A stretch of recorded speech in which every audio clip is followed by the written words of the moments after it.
Dear student, concept lecture 1 के अंदर मैं आपको बताने वाला हूं कि भाई एवरेज का मतलब क्या है और आपके दिमाग को थोड़ा सा एवरेज के कंसेप्ट के अंदर ढालने वाला हूं कुछ क्वेश्चंस के थ्रू। तो चलिए स्टार्ट करते हैं। तो सबसे पहले मैं आपसे ही पूछना चाहूँगा कि भाई एवरेज का मतलब क्या है, या फिर अगर थोड़ा सा प्रेसाइज क्वेश्चन पूछने के लिए मैं आपसे पूछ लूँ कि किसी क्लास में जो स्टूडेंट्स हैं उनके जब मार्क्स की एवरेज निकाली गई तो वो 60% आया।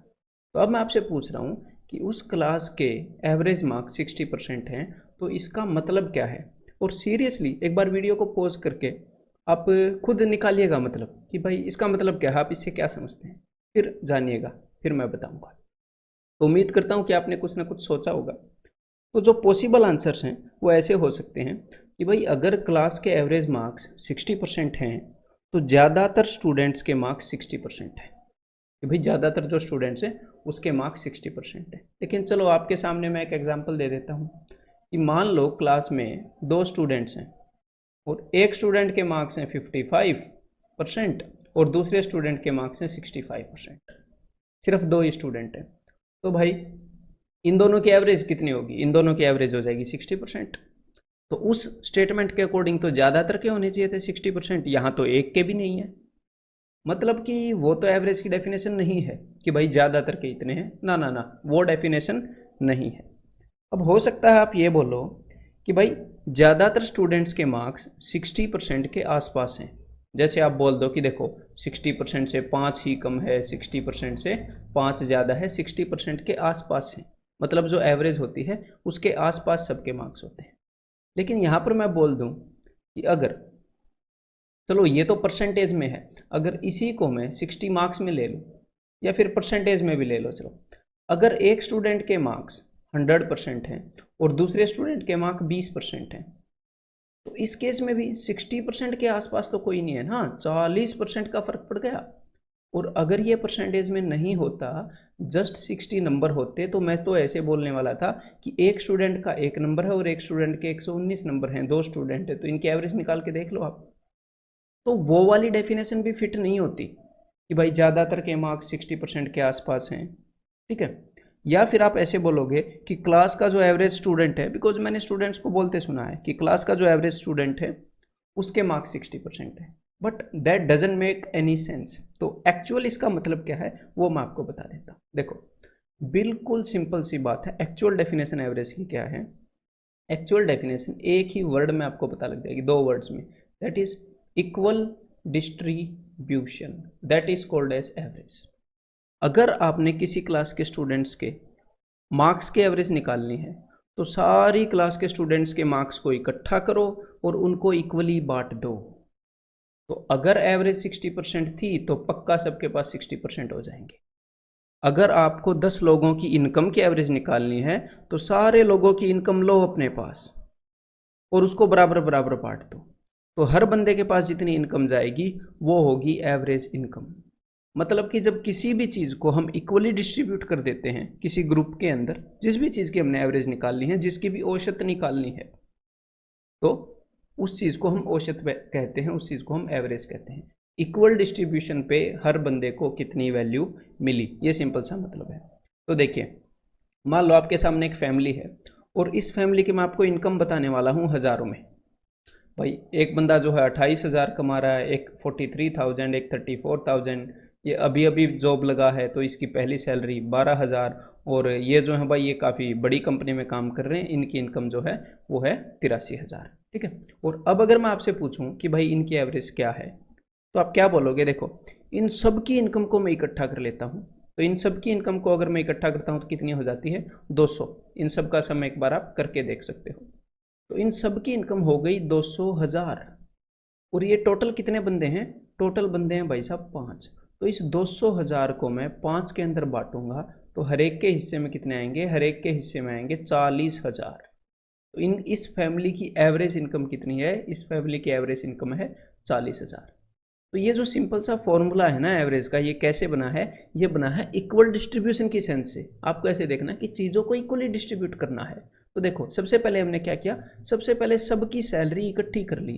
तो क्या आया, एवरेज निकालने के लिए क्या फॉर्मूला आया भाई, औसत निकालने के लिए, सम ऑफ ऑल वैल्यूज़, मैंने सबकी सैलरी जितनी भी थी उतनी इकट्ठी कर ली।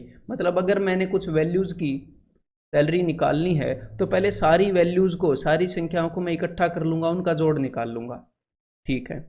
और उसके बाद जितनी भी सैलरी मेरे पास हुई, जितने भी रुपए मेरे पास इकट्ठे हुए, उनको मैंने बराबर बराबर बांट दिया। कितने लोगों में? जितने भी बंदे थे जिनसे भी इकट्ठी की।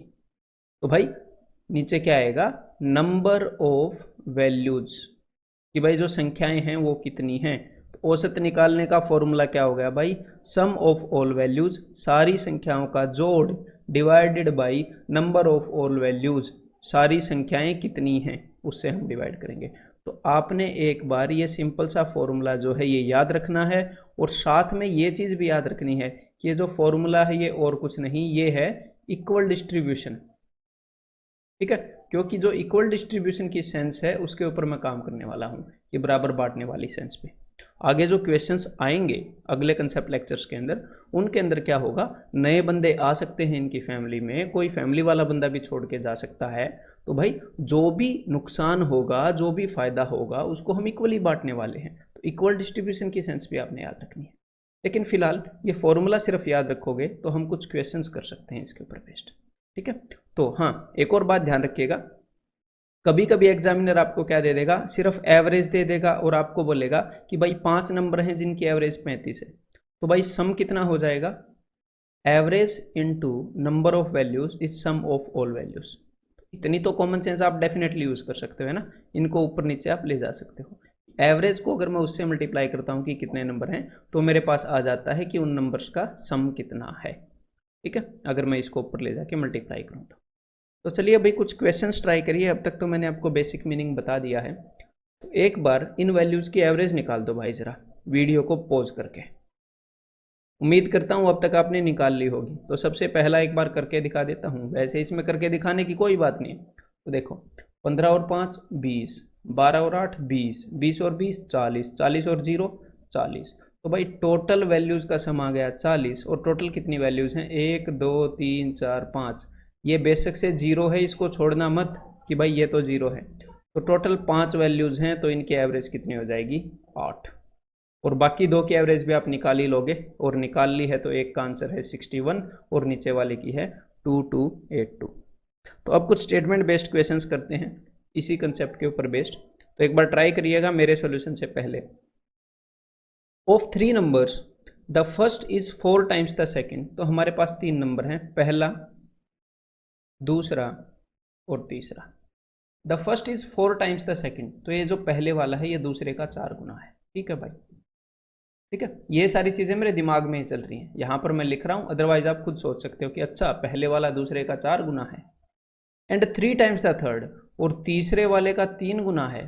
तो भाई ये जो पहले वाला नंबर है ये ऐसा नंबर है जो किसी नंबर का 4 गुना भी है, किसी नंबर का 3 गुना भी है। मतलब ये 4 से भी भाग होता है, 3 से भी भाग होता है। तो 4 दिए 12x। तो मैंने फर्स्ट नंबर को मान लिया भाई 12x। तो 12x किसका 4 गुना है? 3x का 4 गुना है। 3 चौके 12, है ना जी। तो सेकंड नंबर 3x आ गया, 3x का 4 गुना है ये। और 12x किसका 3 गुना है? 3 से भाग करके देख लो, 3 चौके 12, 4x का 3 गुना है भाई, 4 दिए 12। तो तीनों नंबर मेरे सामने आ गए, और एग्जामिनर बोल रहा है कि भाई इनकी जो एवरेज है, इनका जो औसत है वो 95 है। तो भाई अगर मेरे पास एवरेज 95 है तो सम कितना होगा, इनका योग कितना होगा? 3 नंबर है ना, 95 इंटू 3, तो ये आ गया सम ऑफ वैल्यूज। और इस साइड मेरे पास वैल्यूज पड़ी हैं, तो ये लो भाई, इस साइड भी सम ऑफ वैल्यूज, इस साइड भी सम ऑफ वैल्यूज, इक्वेट कर सकते हैं। तो एक बार लेफ्ट हैंड साइड में निकाल लूँ, क्या बना? 4 और 3 7, 7 और 12 19x। तो भाई 19x की वैल्यू आ गई ये। अब एग्जामिनर ने पूछा क्या है? एग्जामिनर ने पूछा है what is the third number. Third number यानी कि 4x, 4x की वैल्यू पूछी है। तो पहले तो मैं x की निकाल लूँ। तो भाई इस 19 को उधर ले जाऊंगा मैं नीचे, x की वैल्यू आ जाएगी हमारे पास, ये जो भी है ये x की वैल्यू है। मैं इसको सोल्व करूँ या ना करूँ, ये x की वैल्यू है, लेकिन मुझे निकालना है 4x। तो भाई इसको मैं 4 गुना कर देता हूँ। अब मैं इसको सोल्व करूँगा तो जो भी आएगा वही मेरा आंसर होएगा। 19 5 95, 5 दिए 15 चौके 60। तो यहाँ पर आंसर क्या हो जाएगा? Option P. इसी तरह का एक और क्वेश्चन ये ट्राई करो जरा। Out of 3 numbers the first is twice the second. तो भाई 3 नंबर हैं, पहला, दूसरा और तीसरा। तो जो पहले वाला है वो दूसरे का डबल है, तो मैंने दूसरे वाले को अगर x मानना है तो पहले वाला 2x हो जाएगा। And is half of the third, तो दूसरे वाले का तो ये डबल था, लेकिन तीसरे वाले का हाफ था, तो तीसरे वाले का हाफ है, इसका मतलब तीसरे वाला नंबर क्या होगा, 4x। 4x का ही हाफ होता है 2x।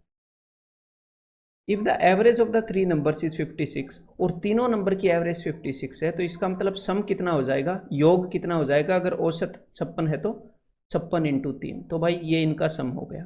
देख लेते हैं उसने पूछा क्या है। The average of the first and third number is, पहले और तीसरे नंबर की एवरेज पूछी है, ठीक है, निकाल लेते हैं।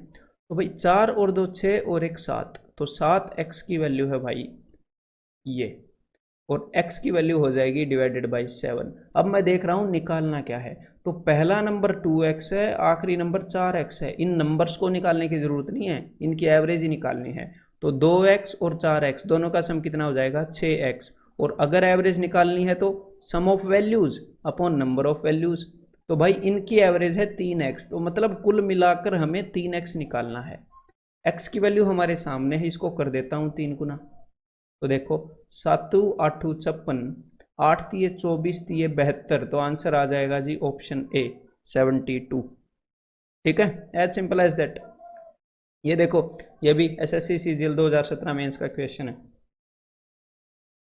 Of the 3 numbers whose average is 26, 3 संख्याओं की एवरेज 26 है। The first is 2/11 times the sum of the other 2। तो देखो ये पहला नंबर है, ये दूसरा नंबर है, ये तीसरा नंबर है। एग्जामिनर ने ये बोला है कि जो पहले वाला नंबर है ये इन दोनों के सम का 2/11 है। मतलब अगर मैंने इन दोनों का सम 11x मान लिया तो पहले वाला नंबर है भाई 2x, 2/11 इन दोनों का। अगर ये दोनों 11 हैं तो ये 2 है। और अब एग्जामिनर ने क्या बोला है, अब एग्जामिनर ने बोला है कि भाई द फर्स्ट नंबर इज, कि भाई फर्स्ट नंबर बताओ। तो इनकी एवरेज उसने बता दी है 26, तो इनका सम कितना होगा, तो इनका सम हो जाएगा 26 इंटू 3। सिंपल सी बात है, 3 नंबर हैं। और यहाँ पर मुझे आखिरी के 2 का सम पता है 11x है, पहले वाला नंबर पता है 2x है, तो सम कितना हो गया 11x प्लस 2x 13x, तीनों का सम। तो भाई यहाँ पर भी x की वैल्यू आ गई, 13 दूनी 26 आ गई ना। और यहाँ पर इन्होंने फर्स्ट नंबर पूछा था, तो भाई फर्स्ट नंबर है 2x, तो ये जितनी भी वैल्यू आई है इसको मैं 2 से गुणा कर रहा हूँ ताकि 2x आ जाए। तो भाई 3 चौके 12, यहाँ पर आंसर क्या आ जाएगा, ऑप्शन सी। ठीक है, द एवरेज वेट, एक बार ट्राई कर लेना मेरे बताने से पहले। The average weight of A B and C is 45, तो ए बी और सी का एवरेज वेट 45 है, मतलब कि ए प्लस बी प्लस सी तीनों की वेट का सम कितना होगा। अगर इनका औसत 45 है तो 45 इंटू 3, यह इनका योग होगा, तो 45 इंटू 3 होता है 135। और एग्जामिनर ने यह बताया है आपको आगे, if the average weight of A and B 40 kg, कि ए और बी का एवरेज वेट 40 kg है, इनका औसत 40 है, तो वेट का सम कितना होगा, 40 इंटू 2, 2 नंबर की एवरेज है ना 40, तो भाई सम हो जाएगा 80। तो अब मेरे को सी का वो बताओ भाई वजन, मुझे तीनों का पता है, ए और बी का पता है, तो 135 में से 80 गए तो सी का वजन हो गया 55। एक और चीज़ बताई है एग्जामिनर ने, क्या बताई है कि भाई बी और सी का जो एवरेज वेट है, जो औसत वजन है वो है 43, तो सम कितना होगा बी और सी का, तो भाई सम हो जाएगा 86। और इसमें से 55 किलो तो सी के पास है, तो भाई बी के पास कितना होगा, तो 86 में से 55 घटा दो, 6 में से 5 गए 1, 8 में से 5 गए 3, तो 31 आपका आंसर हो जाएगा, क्योंकि यही एग्जामिनर ने पूछा है कि बी का वजन कितना है, ऑप्शन सी। उम्मीद करता हूँ कि आपको ये कंसेप्ट समझ में आ रहा होगा, दिमाग में थोड़ा थोड़ा, जितना भी समझ में आपको आ रहा है फुल कंसंट्रेशन से, मैं उतना ही समझाना चाह रहा हूँ। ठीक है, धीरे धीरे आगे बढ़ेंगे। अब क्योंकि आप एवरेज को देख चुके हो एक हद तक, तो अब मैं आपको बताने वाला हूं कि एवरेज को हम एक और वे में देख सकते हैं। और कैसे देख सकते हैं, देखो हमारे सामने एक फैमिली है और उनकी एवरेज इनकम आपके सामने है।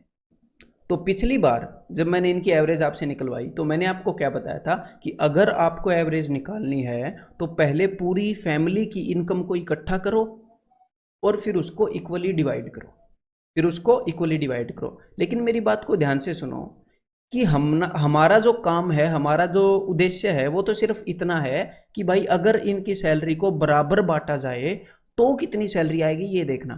अगर इनकी सैलरी को बराबर बांटा जाए, ठीक है, तो अगर इनकी सैलरी को बराबर बांटना है तो ये जरूरी नहीं है कि भाई सबकी सारी सैलरी मैं ले लूं। मैं चाहे किसी भी तरीके से बांटूं, अगर मैंने इनकी सारी सैलरी को बराबर बांट दिया तो जो भी वैल्यू आएगी वो एवरेज आएगी, चाहे तरीका मैं कोई भी फॉलो करूं। तो अब मेरे दिमाग में आया कि मैं इन पांचों बंदों से इनके सारे रुपए ले लूंगा। क्यों ना मैं ये करूं कि भाई हर एक बंदे के पास कम से कम 40,000 रुपये तो हैं ही।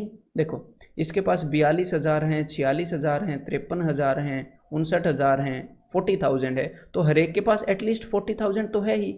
तो मैंने इन लोगों को बोला कि भाई मैंने तुम्हारी सैलरी जो है वो बराबर तो बांटनी है, लेकिन यार जो तुम्हारे पास 40,000 रुपये है ना वो अपने पास रखो। एट लीस्ट अपने पास तुम 40,000 रुपये रखो सारे, और जितने भी एक्स्ट्रा मनी तुम्हारे पास बचता है वो मेरे को दे दो भाई। तो देखो, तो ये जो पहले वाला बंदा है ये कितने रुपए दे देगा, ये मेरे को 2,000 रुपये देगा। दूसरे वाला बंदा 6,000 रुपये मेरे को दे देगा। तीसरे वाला जो बंदा है वो मेरे को 13,000 रुपये दे देगा। ये 40,000 से 13,000 ज़्यादा इसके पास है। मैंने बोला 40,000 से ज़्यादा जितने भी मेरे को दे दो। तो ये जो पर्सन है ये 19,000 मेरे को दे देगा, और ये पर्सन 0 रुपये देगा, कुछ नहीं देगा। तो कुल मिलाकर मेरे पास कितने रुपए इकट्ठे हो गए, तो मेरे पास हो गए भाई 6 और 2 8, 8 और 13 21, और 21 और 9 40। तो मेरे पास कुल मिलाकर 40,000 रुपये इकट्ठे हो गए, ठीक है, जब इन्होंने एक्स्ट्रा दिया। लेकिन मेरा काम क्या है, मेरा काम है जितनी भी इनकी सैलरी है उसको बराबर बांटना। अब मुझे ये पता है कि हर एक बंदे के पास 40,000 रुपये हैं। मैं इसकी वजह से नहीं बोल रहा, मैं बोल रहा हूँ उसकी वजह से कि मैंने इन सबको बोला था कि अपने पास 40,000 रुपये रखना, 40,000 से जो भी एक्स्ट्रा है वो मुझे दे देना, और उस एक्स्ट्रा रुपये से कितने रुपए बने हैं 40,000। अब मैं इसको भी बराबर बांटूंगा, कितने लोगों में, मैं बांटने वाला हूँ इसको 5 लोगों में। तो हर एक पर्सन को कितने कितने रुपए मिलेंगे मेरी तरफ से, जो एक्स्ट्रा मनी आया था उससे 8,000 मिलेंगे। सबके पास पहले 40,000 थे, 8,000 मैं और दे दूंगा। तो हमारी एवरेज क्या है, हमारी एवरेज है 48। तो चाहे आप इनकी सारी इनकम लेकर वापस बांट दो, चाहे इनकी इनकम का कुछ हिस्सा लेकर बांट दो, कुल मिलाकर जब आप इनकी इनकम को बांटोगे तो हर एक पर्सन के पास 48,000 जाएगा। मतलब इनकी एवरेज, इनकी औसत 48 है, 48 है, ठीक है। तो भाई ऐसे तो हम कर सकते हैं। तो अब मैं आपको एक और चीज़ यहाँ पर बताना चाहूँगा कि मैं इन सबको ये भी बोल सकता हूँ, मैंने इनको बोला था ना कि सब अपने पास 40,000 रखो, मैं इनको ये भी बोल सकता हूँ कि सब अपने पास 39,000 रखो। जरूरी नहीं है 40,000 बोलना। अगर आप इन सबको ये बोलोगे कि भाई सब अपने पास 39,000 रखो और एक्स्ट्रा रुपए मुझे दे दो, तो देखो ये कितने कितने देंगे। ये आपको देने वाला है 3,000, ये आपको देने वाला है भाई 7,000, और ये आपको देने वाला है 14,000, ये आपको देने वाला है 20,000, और ये आपको देने वाला है 1,000। तो कुल मिलाकर आपके पास कितने रुपए हो गए, 39,000 तो इन्होंने अपने पास रख लिए। तो आपके पास हो गए 7 और 3 10, 10 और 20 30, 14 और 1 15, 30 और 15 45। तो आपके पास 45,000 रुपये एक्स्ट्रा हो गए, और आप इस 45,000 को कितने लोगों में बांटने वाले हो, वही 5 लोगों में। तो 5 से डिवाइड करते हैं तो भाई हर एक बंदे के हाथ में 9,000 रुपये आएंगे। 39,000 सबने रखे थे, 9,000 और रखेंगे तो सबके पास कितने हो जाएंगे 48,000। मतलब मैं कहना क्या चाह रहा हूँ, मैं कहना चाह रहा हूँ कि एवरेज निकालने का आप कोई भी तरीका इस्तेमाल कर सकते हैं, ज़रूरी नहीं है उनकी सारी इनकम लेना, ठीक है। 40,000 उनके पास रख सकते हो, सबके पास बोल दो बाकी मेरे को दे दो, जो भी आपके पास आए उसको बराबर बांट दो। 39,000 उसके पास रख सकते हो। और एक और बात, मैथमेटिकली आप इनको ये भी बोल सकते हो कि सब अपने पास 50,000 रुपये रख लो, सब अपने पास 50,000 रुपये रख लो। अब आप बोलोगे जिस बंदे के पास 40,000 हैं वो अपने पास 50,000 रुपये कैसे रखेगा। देखो मैथमेटिकली हम बोल सकते हैं कैसे। देखो, आपने बोला कि भाई सब अपने पास 50,000 रुपये रखो और जो भी एक्स्ट्रा है वो मेरे को आप दे दो। तो पहले वाला बंदा आपको कितने रुपए देगा, वो आपको -8,000 देगा। मतलब कि उसके पास 50,000 होने चाहिए, वो आपसे 8,000 ले और लेगा। तो -8 मैथमेटिकली बोल सकते हैं ना, प्रैक्टिकली ना भी बोल सकें रियल लाइफ में ऐसे, ठीक है। रियल लाइफ में बोलेंगे तो ये बोलेंगे इसने 8 ले लिए। अगला बंदा आपको कितने रुपए देगा, -4, मतलब कि 4 का नुकसान देगा और क्या देगा।